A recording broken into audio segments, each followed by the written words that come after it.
Worm, a complete web serial, by Wildbow.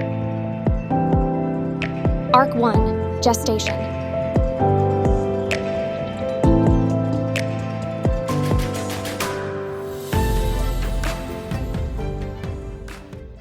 Brief note from the author. This story isn't intended for young or sensitive readers. Readers who are on the lookout for trigger warnings are advised to give Worm a pass. Gestation 1.1. Class ended in 5 minutes, and all I could think was, an hour is too long for lunch. Since the start of the semester, I had been looking forward to the part of Mr. Gladley's World Issues class, where we'd start discussing capes. Now that it had finally arrived, I couldn't focus. I fidgeted, my pen moving from hand to hand, tapping or absently drawing some figure in the corner of the page to join the other doodles. My eyes were restless too, darting from the clock above the door to Mr. Gladley and back to the clock. I wasn't picking up enough of his lesson to follow along. 20 minutes to 12, 5 minutes left before class ended. He was animated, clearly excited about what he was talking about. And for once, the class was listening. He was the sort of teacher who tried to be friends with his students, the sort who went by Mr. G instead of Mr. Gladley.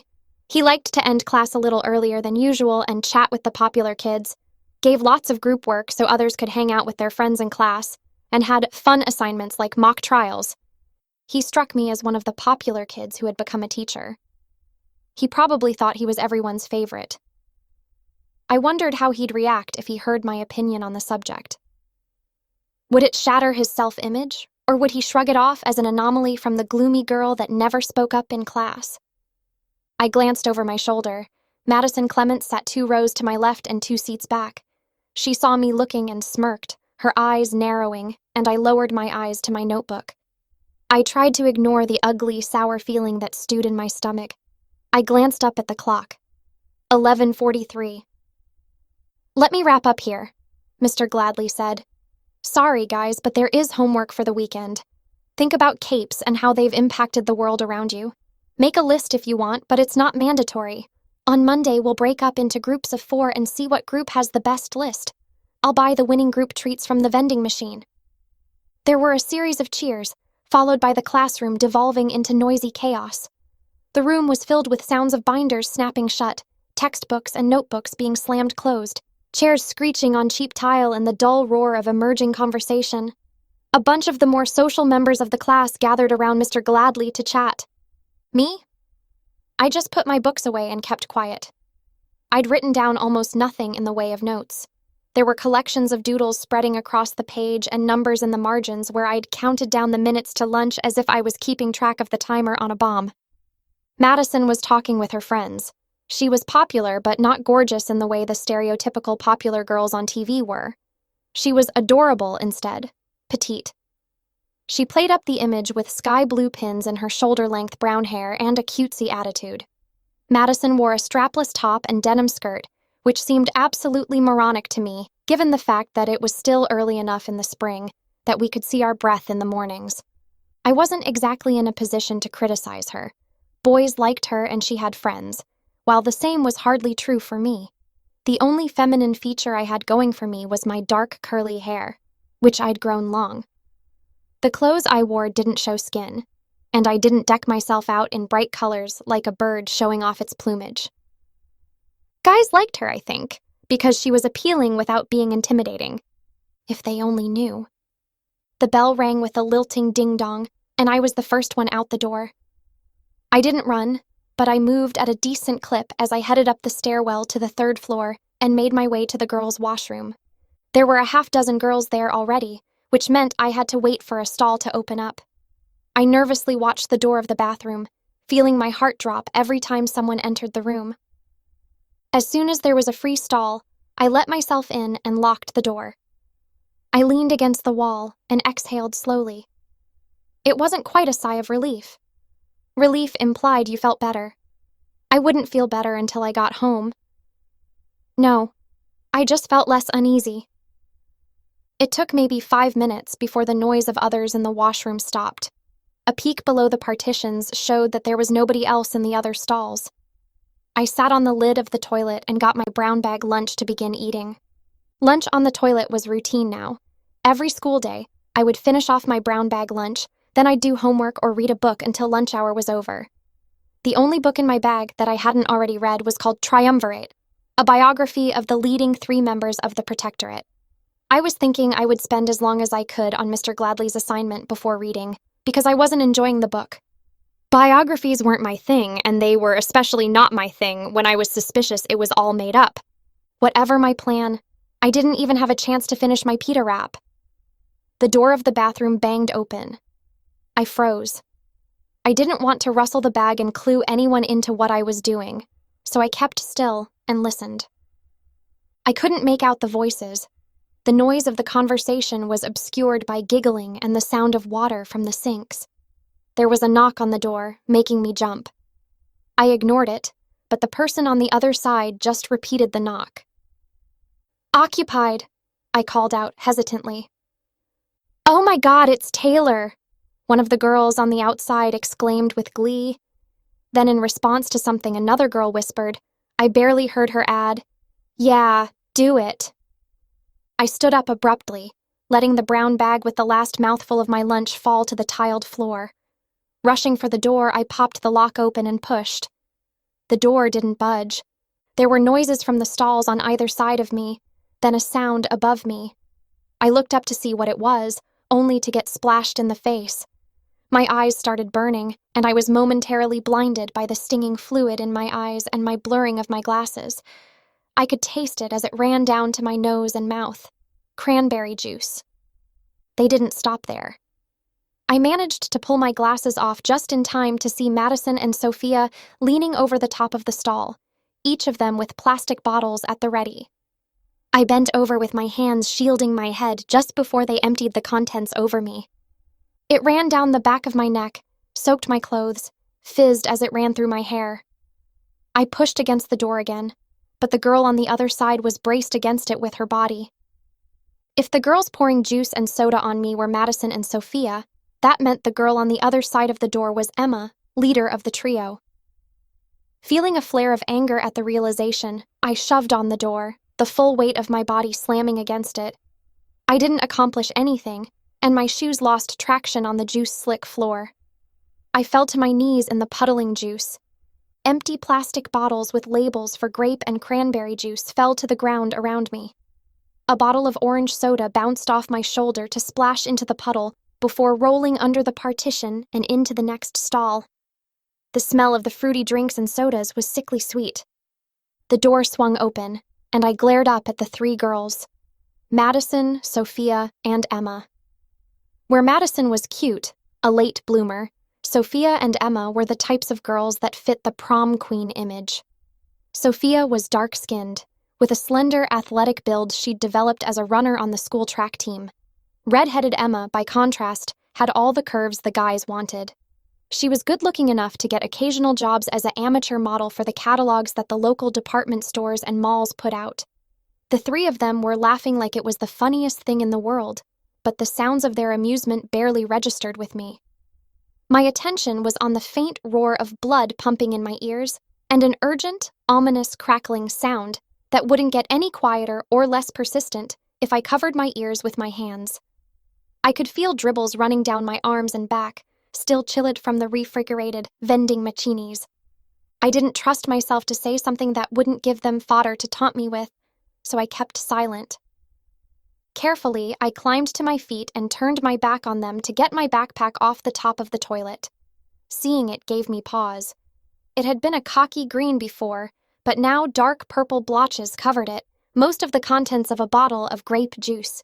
Pulling the straps around my shoulders, I turned around. The girls weren't there. I heard the bathroom door bang shut, cutting off the sounds of their glee, leaving me alone in the bathroom, drenched. I approached the sink and stared at myself in the scratched, stained mirror that was bolted above it. I had inherited a thin-lipped, wide, expressive mouth from my mother, but my large eyes and my gawky figure made me look a lot more like my dad.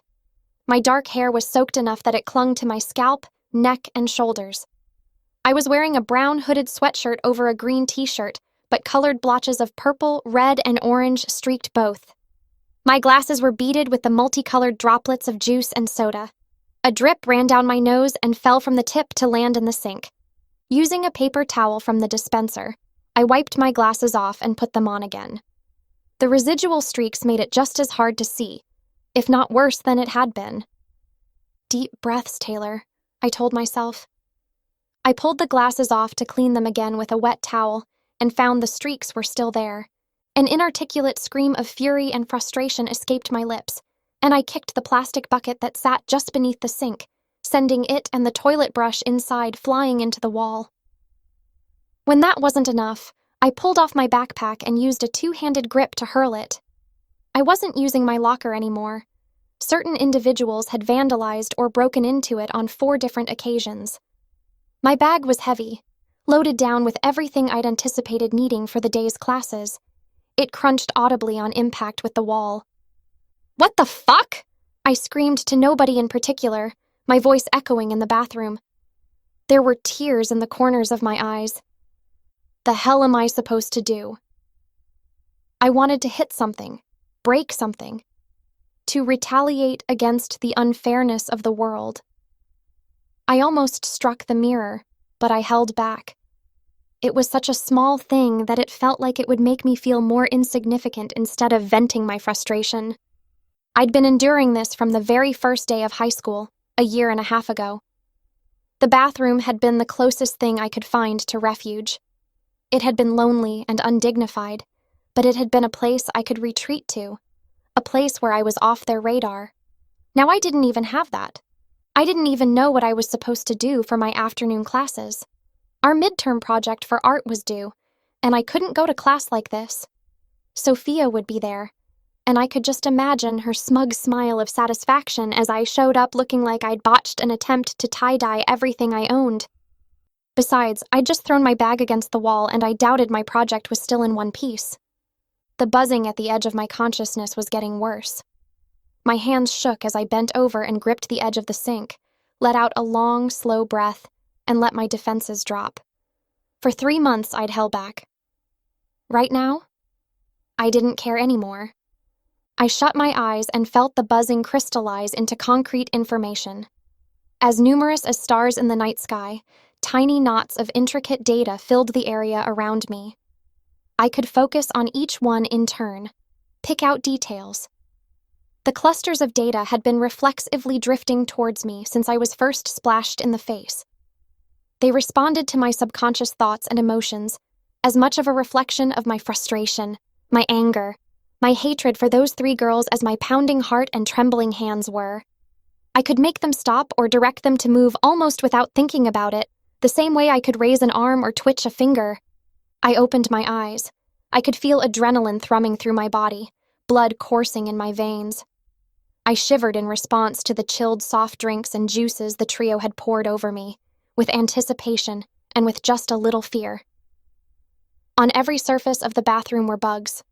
Flies, ants, spiders, centipedes, millipedes, earwigs, beetles, wasps, and bees. With every passing second, more streamed in through the open window and the various openings in the bathroom, moving with surprising speed.